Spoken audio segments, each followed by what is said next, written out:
Delicious एक 2025 की German film है जो पहले इस साल बर्लिन इंटरनेशनल फिल्म फेस्टिवल में प्रीमियर हुई थी और अब नेटफ्लिक्स पर स्ट्रीम हो रही है। फिल्म की कहानी एक अमीर जर्मन परिवार के बारे में है जो अपने वेकेशन होम में सदर्न फ्रांस में आए हैं। वहां उनकी मुलाकात एक लड़की थियोडोरा से होती है जो धीरे धीरे घर के हर मेंबर के करीब आने लगती है। आखिर में वो एक ट्विस्ट तरीके से इस परिवार का हिस्सा बन जाती है। बड़ी बात यह है कि जब भी कोई अमीर लोग किसी अनएक्सपेक्टेड दिक्कत में फंसते हैं तो उसे ये देख के काफी मजा आता है। आजकल ईट द रिच एक अलग से जॉनरा बन चुका है और डिलीशियस भी उसे लिस्ट में एक नया एडिशन है, लेकिन फिल्म का स्टांस थोड़ा कंफ्यूजिंग लग सकता है। तो चलिए जल्दी से देख लेते हैं कि इस फिल्म में क्या हुआ। ऐसे ही दूसरे वीडियोस देखने के लिए और हमसे जुड़े रहने के लिए चैनल को सब्सक्राइब कीजिए और वीडियो को लाइक और शेयर करना ना भूलें। Thank you. और एक ह्यूज स्पॉइलर वार्निंग के साथ लेट्स मूव ऑन।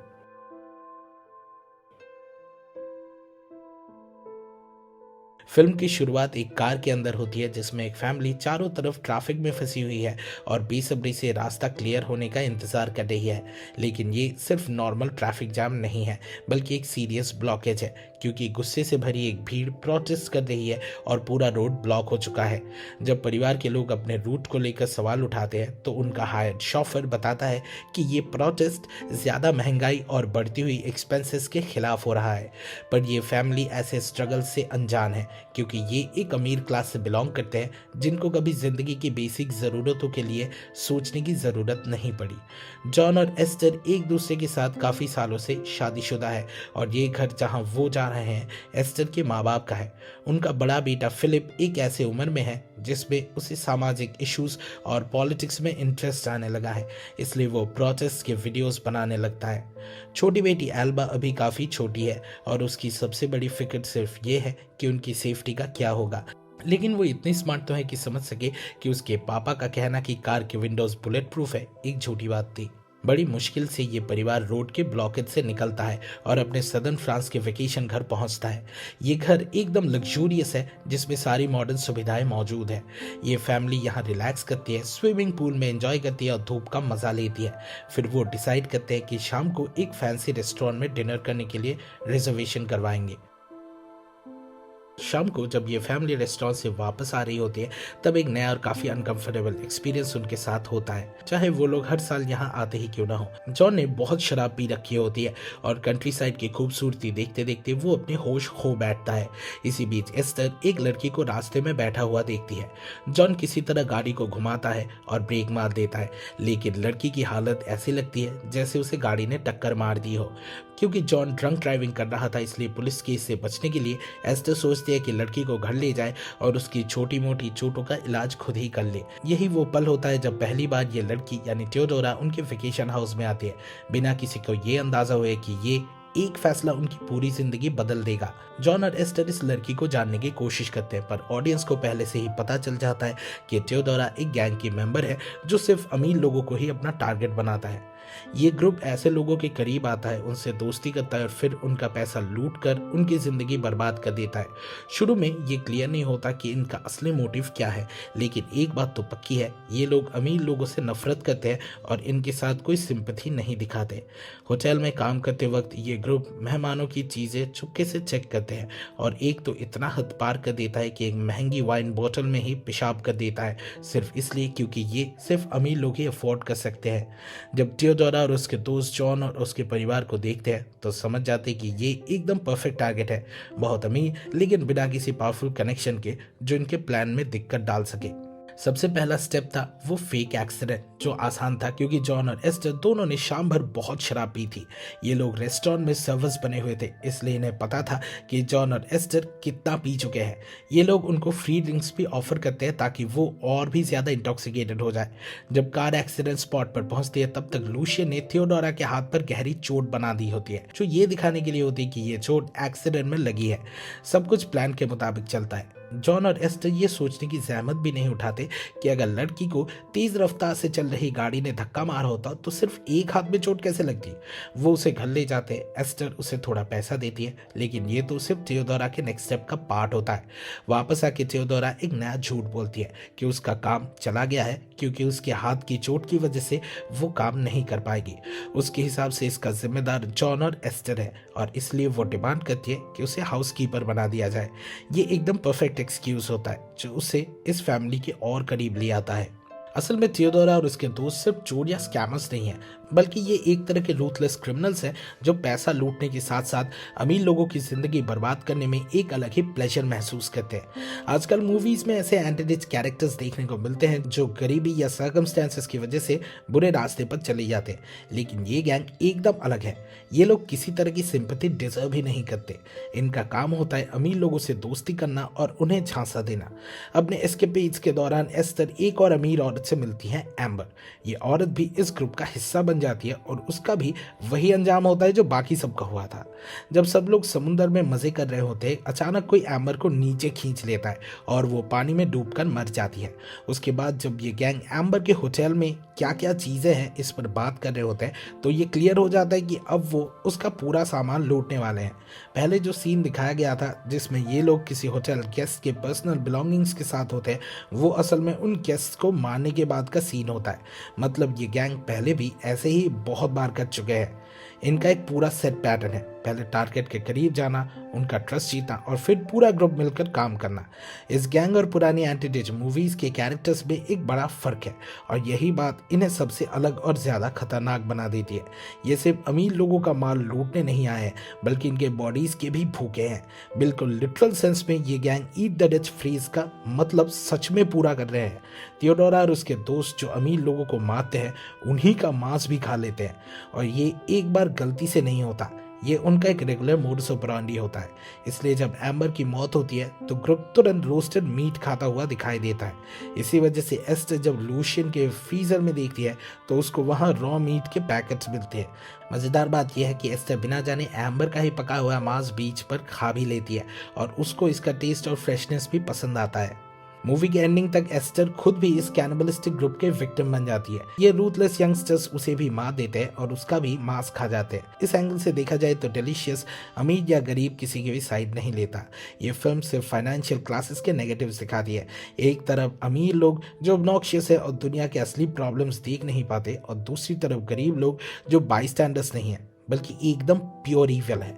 ऐसा लगता है जैसे थियोडोरा और उसके दोस्त समझ गए हैं कि आज की दुनिया में अमीर लोगों को टारगेट करना और मारना कई बार जस्टिफाइड माना जाता है, लेकिन ये लोग इस सिचुएशन का फायदा उठा रहे हैं सिर्फ अपने सिक डिजायर्स को पूरी करने के लिए। शुरू से ही डिलीशियस दिखाता है कि जॉन और एस्टर टिपिकल अमीर लोग हैं जो दूसरों की तकलीफ समझना तो दूर, उनका मजाक उड़ाने से भी नहीं चूकते।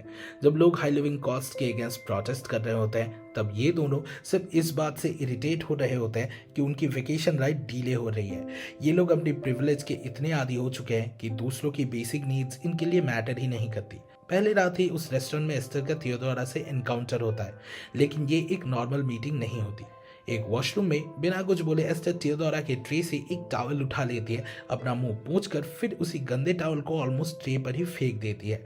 ये सिर्फ उसके रूड नेचर को ही नहीं दिखाता, बल्कि ये भी साबित करता है कि उसको थियोडोरा जैसी लोगों की एग्जिस्टेंस तक याद नहीं रहती। इसी तरह उसने लूशियन को भी उस बार पर देखा था, पर बाद में जब सेम लोग उसके सामने आते तो वो उन्हें पहचान भी नहीं पाती।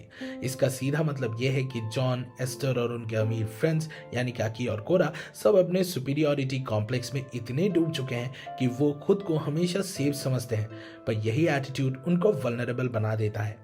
थियोडोरा को फैमिली के अंदर घुसने के लिए ज़्यादा मेहनत नहीं करनी पड़ती, क्योंकि उसको पता होता है कि अमीर फैमिलीज में यूनिटी काफ़ी कम होती है, और जैसे ही वो घर के अंदर आती है उसे ये भी क्लियर हो जाता है कि ये फैमिली भी वैसी ही है जैसे उसने एक्सपेक्ट किया था। एस्टर सिर्फ अपनी प्रोफेशनल लाइफ में घुसी रहती है। वेकेशन के टाइम पे भी वो बार बार वर्क कॉल्स लेती है। वो सिर्फ कंट्रोलिंग नहीं बल्कि इमोशनली एब्सेंट भी है। ये सब जॉन को और निगलेक्टेड फील कराता है। जब वो एस्टर के साथ टाइम स्पेंड करना चाहता है तब भी वो उसको इग्नोर करती है। इसी वजह से जॉन और कोरा का अफेयर चल रहा होता है और जॉन अपने प्रोफेशनल स्ट्रगल्स भी एस्टर से छुपा रहा होता है। ये सारी छुपाने वाली बातें उनके बीच की दूरी को और बढ़ा देती है। थियोडोरा को ये समझने में बिल्कुल टाइम नहीं लगता कि अगर वो जॉन और एस्टर को अलग अलग अप्रोच करे तो वो दोनों एक दूसरे से बात भी नहीं करेंगे, और वही होता है। दोनों इंडिविजुअली थियोडोरा से बातें करने लगते हैं पर एक दूसरे से नहीं। ये डिटैचमेंट सिर्फ जॉन और एस्टर तक सीमित नहीं है, उनके बच्चों के साथ भी वही प्रॉब्लम है। फिलिप को ऐसा लगता है जैसे उसके पेरेंट्स की चॉइसेस हमेशा गलत होती है और उसका एल्बा से भी कोई इमोशनल कनेक्शन नहीं है। सबसे ज्यादा वल्नरेबल फिलिप होता है क्योंकि उसकी हार्मोनल एज चल रही होती है। ये देखकर थियोडोरा उसको मैनिपुलेट करती है, प्रिटेंड करती है जैसे उसको फिलिप पसंद हो और उसका ट्रस्ट जीत लेती है। दूसरी तरफ एल्बा जो इमोशनली अटैचमेंट ढूंढ रही होती है उसको भी थियोडोरा अपना शिकार बनाती है। ये बच्ची जेलसी फील करने लगती है कि उसकी माँ उससे ज्यादा थियोडोरा पे ध्यान दे रही है। ये सब कुछ इस तरह सेटअप होता है कि एस्टर अपनी बेटी एल्बा से दूर हो जाए और फैमिली में जो बचा कुचा ट्रस्ट था वो भी खत्म हो जाए। मूवी के एंड तक ये फैमिली टोटली ब्रेक डाउन हो जाती है। चारों मेंबर्स एक दूसरे से बिल्कुल अलग हो जाते हैं। जब क्राइसिस आता है तो कोई किसी और की मदद नहीं करता।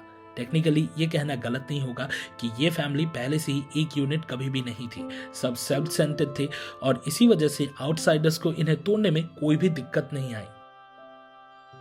जब थियोडोरा और उसके दोस्तों ने एस्टर को मार दिया तब उनका काम यही खत्म नहीं हुआ। ये लोग एस्टर के घर वापस आए, सिर्फ और पार्टी करने के लिए नहीं बल्कि उसका गोश्त उसके ही किचन में पकाने के लिए भी। लेकिन इस दौरान एक और अजीब चीज होती है। जेम्स जो टेक्निकली वहां का केयर टेकर है उनको रोकता नहीं बल्कि मार्टिन्स का इशू सॉल्व करना ज्यादा जरूरी समझता है। ये मार्टिन्स या बड़े रोडेंट्स सिर्फ एक रैंडम डिटेल नहीं है बल्कि फिल्म में इनका एक डीपर मीनिंग भी है। ये एक सिंबॉलिक रिप्रेजेंटेशन है अमीर और गरीबों के बीच के युद्ध का। जॉन और एस्टर जैसे अमीर लोग मार्टिन्स को उन लोगों की तरह देखते हैं जो फाइनेंशियली कमजोर है, जो सिर्फ चोरी करके या दूसरों पे डिपेंडेंट होकर सर्वाइव कर सकते हैं।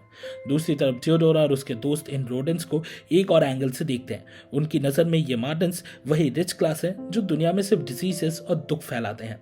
बस ये लोग आइवरी टावर्स पे चिपके रहते हैं, अपनी अलग ही दुनिया में जीते हैं और बाकी सब इनके लिए सिर्फ कीड़े जैसे हैं जिन्हें एलिमिनेट करना चाहिए। फिल्म के फाइनल सीक्वेंस में थियोडोरा और उसके दोस्तों ने सिर्फ जॉन और एस्टर को ही नहीं मारा बल्कि उनको पका के उनका गोश्त फिलिप के लिए भी छोड़ दिया। कोरा का कार भी हाउस गेट के बाहर दिख रहा होता है जो ये इंडिकेट करता है कि उसने रात को ये घर नहीं छोड़ा और हो सकता है कि उसका भी वही हाल हो गया जैसा जॉन और एस्टर का हुआ था। फिलिप जो एक नाइट आउट से वापस आता है बिना किसी परवाह के उस मांस को खा लेता है बिना ये जाने कि ये उसके अपने माँ या बाप का ही गोश्त है। लेकिन जब खाते खाते उसको एक रिंग मिलती है तब उसको सच का एहसास होता है। जॉन और एस्टर दोनों सेम रिंग्स पहनते थे जिसमें उनके नाम लिखे होते थे, पर फिल्म इंटेंशनली ये दिखाती नहीं है कि जो रिंग उसने उगला था वो जॉन की थी या एस्टर की।